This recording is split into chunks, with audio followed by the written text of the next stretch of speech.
Hello and welcome to What the F*** Just Happened Today, your essential guide to the daily shock and awe in national politics. I'm Joel Greenberg, let's get to it. It's Friday, April 9th, 2021. Welcome to Day 80. Joe Biden created a bipartisan commission meant to study adding seats to the Supreme Court.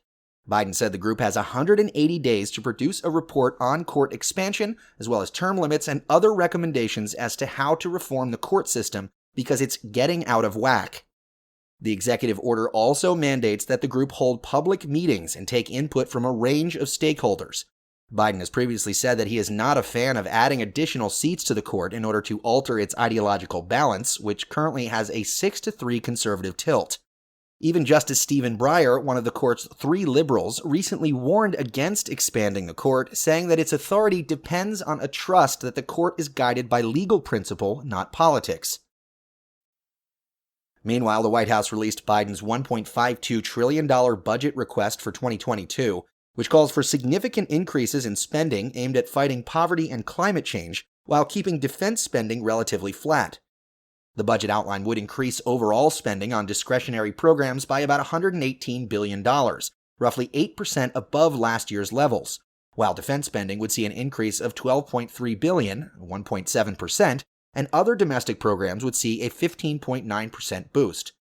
Administration officials say the budget request was complementary to Biden's $2 trillion infrastructure plan. Moving on, former Trump administration appointees privately celebrated successfully influencing the CDC's scientific reports on the coronavirus. New documents show former Health and Human Services senior advisor Paul Alexander shared 2 examples of the CDC bowing to his pressure and changing language in their scientific reports to more closely align with Trump's political messages about the pandemic. Alexander wrote in one email to then HHS Public Affairs Chief Michael Caputo on September 9, 2020, "Small victory, but a victory nonetheless, and yippee." Meanwhile, the CDC says the U.S. is seeing an increase in COVID-19 cases linked to youth sports. Between January and March, Michigan saw 291 cases that stem from youth sports teams, while Minnesota saw at least 68 cases linked to participants in both school and club sports activities.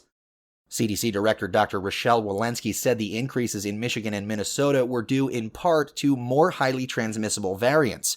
The highly infectious B.1.1.7 variant, first identified in the United Kingdom, recently became the dominant COVID strain in the U.S. Moving on, the White House border czar will step down at the end of the month, despite the administration struggling to address the flow of immigrations from Honduras, Guatemala, and El Salvador.